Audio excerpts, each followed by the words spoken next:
सभी को नमस्कार। आज हम विश्व इतिहास में धर्म सुधार आंदोलन के बारे में पढ़ेंगे। धर्म सुधार आंदोलन पर चर्चा करने से पहले हम इसकी थोड़ी सी पृष्ठभूमि के बारे में जानेंगे कि यहाँ पर हम जिस धर्म सुधार आंदोलन की बात कर रहे हैं उस धर्म का संबंध ईसाई धर्म या रोमन कैथोलिक चर्च से है। ईसाई धर्म के संस्थापक ईसा मसीह की मृत्यु के बाद उनकी शिक्षाओं का प्रचार प्रसार करने के लिए संत पीटर के द्वारा प्रथम बार चर्च का निर्माण कराया गया। कहा जाता है कि ईसा मसीह ने स्वयं उनके अनुयायी संत पीटर को चर्च के निर्माण का आदेश दिया था। संत पीटर को ही प्रथम पोप माना जाता है। पोप से तात्पर्य यहाँ सर्वोच्च धर्माधिकारी से है। ईसा मसीह के बाद जो सर्व प्रमुख या मुखिया ईसाई धर्म का सर्वोच्च धर्माधिकारी वो पोप कहलाया।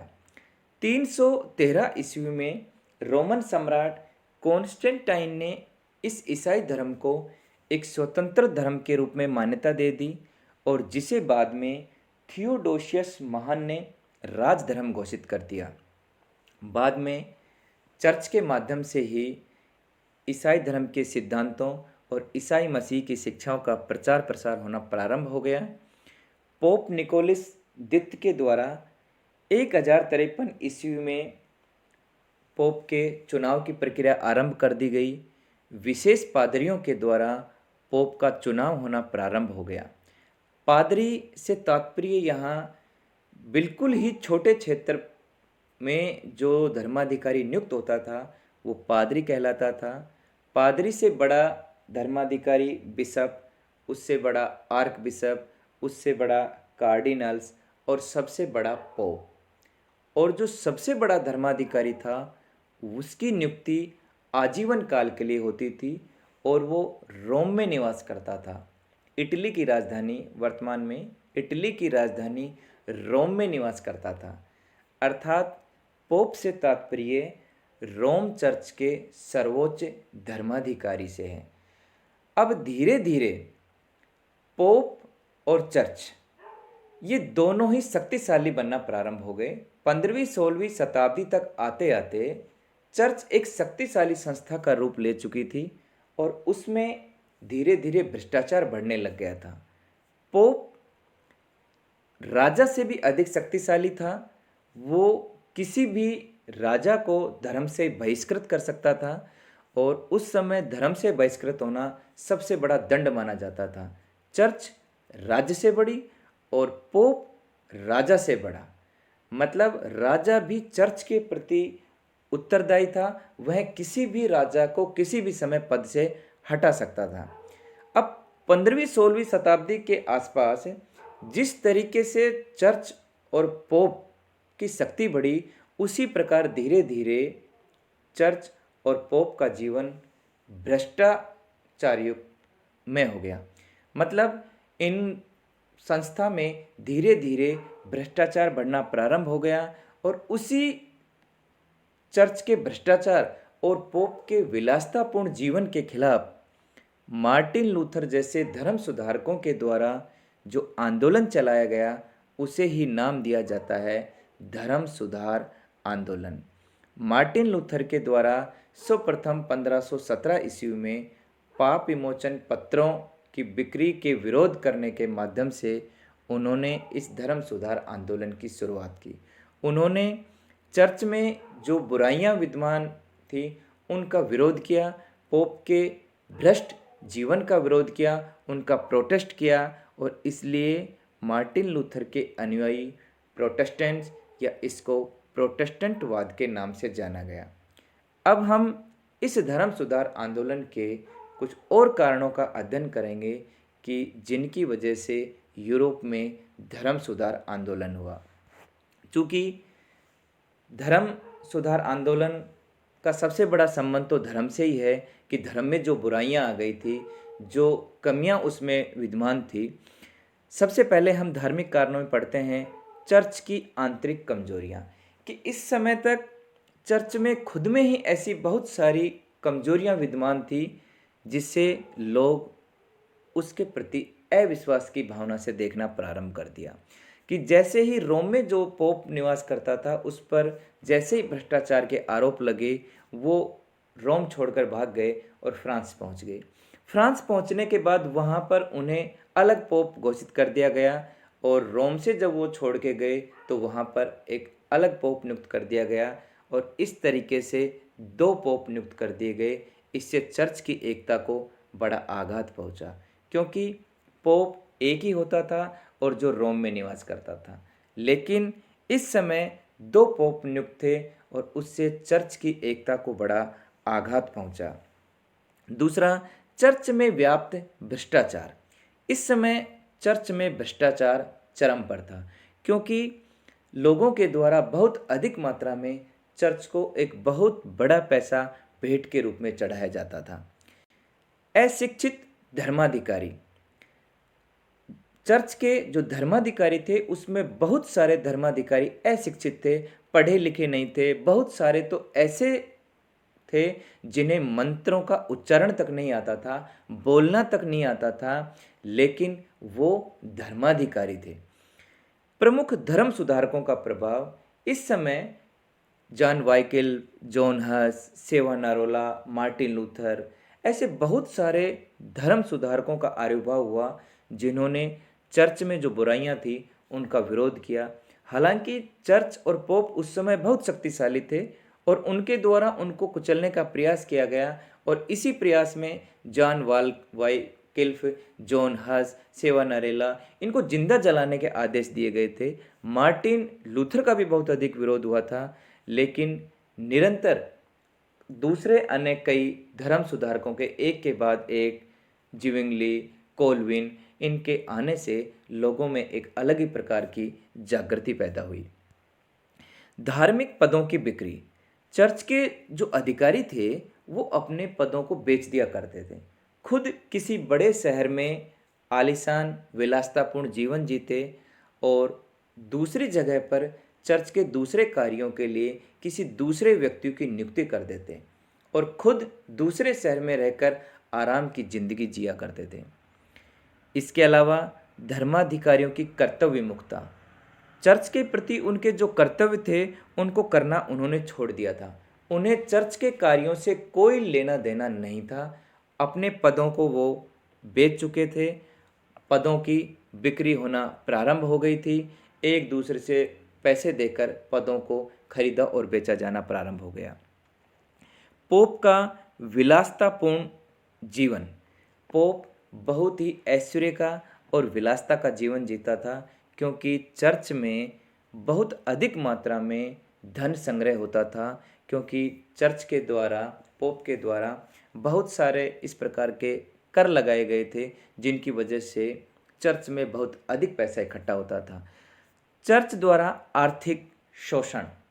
लोगों से अलग अलग तरीके से, अलग अलग माध्यम से पैसा इकट्ठा किया जाता था और वो पैसा सारा का सारा चर्च और पोप के उपयोग के लिए ही था। जैसे पीटर पेंस। पीटर पेंस प्रत्येक ईसाई परिवार से $1 पैसा चर्च के लिए लिया जाता था कि हर ईसाई परिवार को सालाना $1 चर्च को देना ही देना होगा, और यह पीटर पेंस कहलाता था। इसी प्रकार ड्यूकट। ड्यूकट एक गोल्ड कॉइन था, एक सोने का सिक्का। ड्यूकट से का काम क्या था कि ईसाई धर्म में भाई और बहन शादी नहीं कर सकते थे, लेकिन अगर आप चर्च को ड्यूकट दे दो, गोल्ड कॉइन दे दो, तो भाई बहन की शादी मान्य हो जाती थी। अर्थात आप ये देकर आप अनैतिक कार्य को नैतिक बना सकते हो। ड्यूकट एक गोल्ड कॉइन था और इसके माध्यम से भाई बहन की शादी जो वर्जित थी वो सही हो जाती थी। उसी प्रकार टिथ नामक एक कर था जो प्रत्येक ईसाई को अपनी सालानी आय में से 1/10 भाग कर के रूप में देना होता था। इस प्रकार इन करों के माध्यम से, इन अलग अलग प्रकारों से चर्च पैसा इकट्ठा करता था और जिस पैसे से चर्च और उसके में रहने वाले लोग धर्माधिकारी बहुत ही विलासिता का और बहुत ही ऐश्वर्यपूर्ण जीवन जीते थे। भ्रष्टाचार बहुत अधिक बढ़ गया था। इसके अलावा पुनर्जागरण का प्रभाव, हम इससे पहले के वीडियो में पढ़ चुके हैं कि पुनर्जागरण से एक अलग ही प्रकार के स्वतंत्र चिंतन का विकास हुआ। आदमी आदमी के प्रति इंटरेस्ट रखने लगा, मानव जीवन में रुचि पैदा हो गई। चर्च और पोप की सही दशा के बारे में उनको ज्ञान हो गया। राष्ट्रीय भावना का विकास हो गया।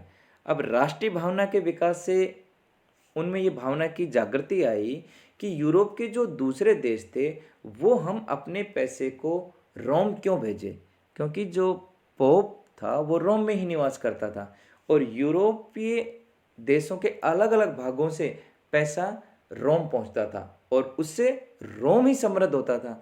अब राष्ट्रीय भावना के विकसित होने से उनमें इस बात को बल मिला कि हम अपने पैसे को वहाँ पर क्यों भेजें। इसके अलावा पुनर्जागरण से नई नई खोजें हुई, नए नए रास्ते निकले, पूर्व से पश्चिम का मिलन हुआ, लोगों का एक दूसरे से संपर्क हुआ, कागज़ का आविष्कार हुआ और इन सब चीज़ों के होने से बहुत सारी चीज़ें सामने आना प्रारंभ हो गई। बहुत सारा लिखित साहित्य मिलना प्रारंभ हो गया। लोगों ने अलग अलग जगहों की खोजें की, व्यापार में रुचि बढ़ी और इन सब कारणों से धीरे धीरे उनमें एक नवीन प्रकार की जागृति हुई। हम इस प्रकार कह सकते हैं कि पुनर्जागरण से धर्म सुधार आंदोलन को बहुत अधिक बल मिला, क्योंकि ये जितने भी नए नए खोज करने वाले थे उन्होंने नई नई चीज़ें जब दूसरे देशों की लाकर और जिस प्रकार से जनता के सामने प्रस्तुत की, उनका जो बौद्धिक चिंतन था वो बहुत ही अधिक विकसित हो गया और उसी वजह से उन्होंने चर्च और पोप जिस तरीके से वो राज्य और राजा से भी शक्तिशाली बन बैठे थे, उनके प्रति एक नई विचारधारा ने उनमें जन्म लिया। इसके अलावा आर्थिक कारण में हम ये पहले ही पढ़ चुके हैं कि चर्च में भ्रष्टाचार बहुत अधिक व्याप्त था और वो अलग अलग प्रकार के कर लिया करते थे। इसके अलावा उस समय जो व्यापारी वर्ग था, पुनर्जागरण के कारण वो नई नई चीज़ों की खोज कर नवीन नवीन तरीक़ों से अपने व्यापार को बढ़ा रहे थे और काफ़ी संकट उठाकर दूर दूर के देशों की यात्रा करते थे और व्यापार वाणिज्य से पूंजी अर्जित करके जब वो अपने देश में वापस आते थे तो उनकी इनकम का एक बहुत बड़ा भाग चर्च की भेंट चढ़ जाया करता था और राजा लोग व्यापारियों को सुरक्षा नहीं दे पाते थे, क्योंकि राजा भी चर्च के प्रति या पोप के प्रति उत्तरदायी होता था, वो भी इतना शक्तिशाली नहीं हो पाता था। तो राजा भी व्यापारियों की सहायता करने में असमर्थ थे, क्योंकि उनके पास किसी प्रकार की सैनिक शक्ति नहीं थी, या हम यूँ कहें कि पर्याप्त सैनिक शक्ति का अभाव था। अब व्यापारी लोगों को इससे बड़ी परेशानी होती थी। उनमें एक बहुत बड़ा ये असंतोष था कि हम जो इतनी मेहनत से पैसा कमा कर लेके आते हैं उसका एक बहुत बड़ा हिस्सा हमारे देश में आते ही चर्च को भेंट हो जाता है। इसके अलावा व्यापारियों को इस बात की भी शिकायत थी कि चर्च ब्याज पर कर्ज देने के विरुद्ध था और जबकि व्यापार वाणिज्य के विकास के लिए कर्ज लेना या पैसे लेना या देना ये आवश्यक हो गया था, क्योंकि व्यापार वाणिज्य में कर्ज बहुत ही आवश्यक है नवीन उद्योग स्थापित करने के लिए, नवीन कार्य प्रारंभ करने के लिए।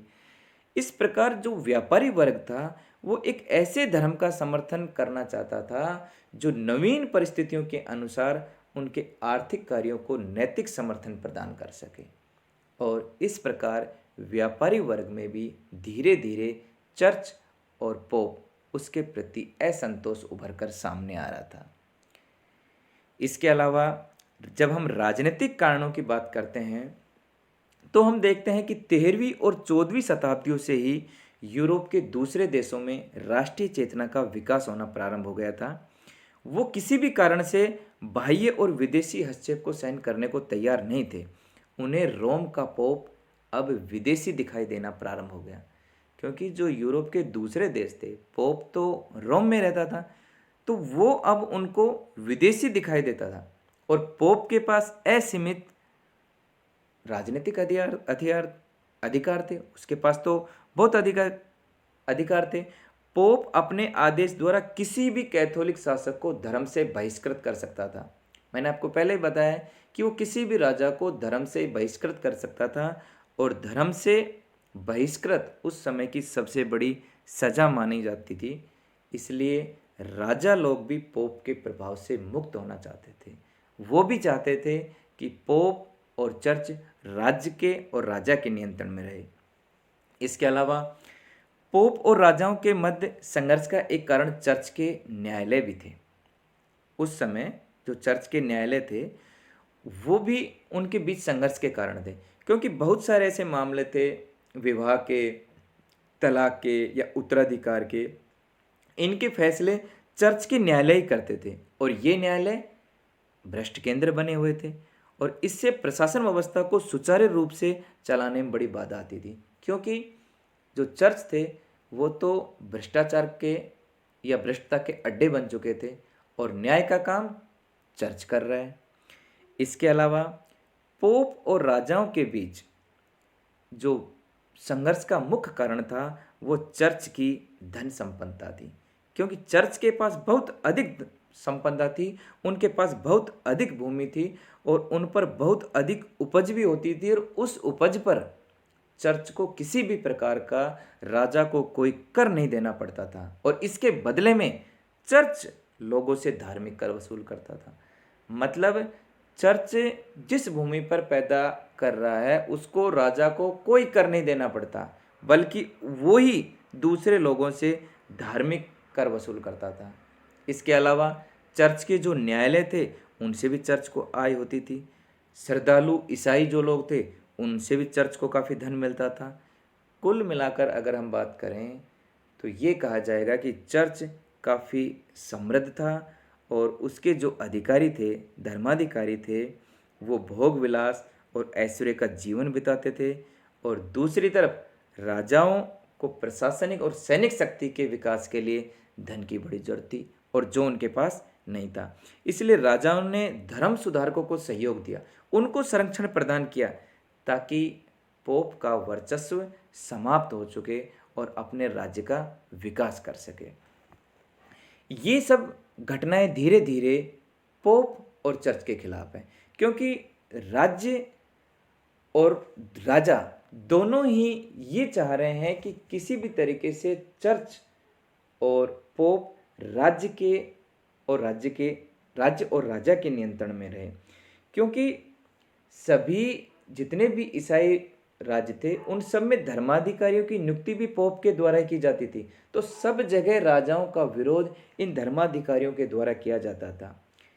इसके अलावा सबसे जो मुख्य कारण रहा उस समय, तात्कालिक कारण, वो पाप विमोचन पत्रों की बिक्री, जिसे हम इन पाप विमोचन पत्रों को इंडलजेंस भी कहते हैं। अब ये पाप विमोचन पत्र क्या थे कि उस समय एक पोप लियो दसम, इन्होंने इन पत्रों की शुरुआत की। जो मुख्य पोप थे, पोप लियो दसम 1513 में ये पोप बने थे। इन्होंने इस प्रकार के पत्र बनाए कि इन पत्रों को खरीदने से आपको अगले जन्म में जो दंड मिलेगा उनसे आपको मुक्ति मिल जाएगी। इस जन्म में भी नहीं, अगले जन्म में आपको जो दंड मिलेगा उनसे मुक्ति मिल जाएगी अगर आप इनको खरीद लोगे। अर्थात पाप से मुक्ति दिलाने वाले पत्र, पाप विमोचन पत्र। और ये कार्य विटनबर्ग में कर रहे थे पादरी टेटजल। पादरी, मैंने आपको पहले ही बताया, पादरी सबसे छोटा जो क्षेत्र होता था या सबसे छोटी चर्च, उसमें जो नियुक्त होता था धर्माधिकारी, तो विटनबर्ग जगह पर पादरी टेटजेल ये कार्य कर रहे थे। और उन्होंने इस कार्य के लिए, इस बिक्री के लिए मार्टिन लूथर का सहयोग मांगा। 1517 में जब जॉन टेटजेल विटनबर्ग पहुँचे और वहाँ पर मार्टिन लूथर से संपर्क किया और उनसे सहयोग देने के लिए कहा कि आप पाप विमोचन पत्रों की बिक्री में सहयोग करें। इससे लोगों को अगले जन्म में जो दंड मिलेंगे उनसे मुक्ति मिल सकेगी। और मार्टिन लूथर ने इसका विरोध किया और यहीं से यूरोप में धर्म सुधार आंदोलन की शुरुआत हो जाती है।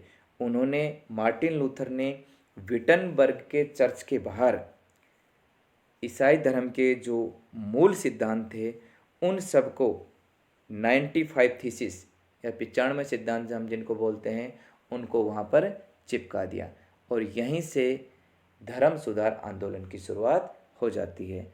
अगले वीडियो में हम कुछ प्रमुख धर्म सुधारकों के बारे में चर्चा करेंगे।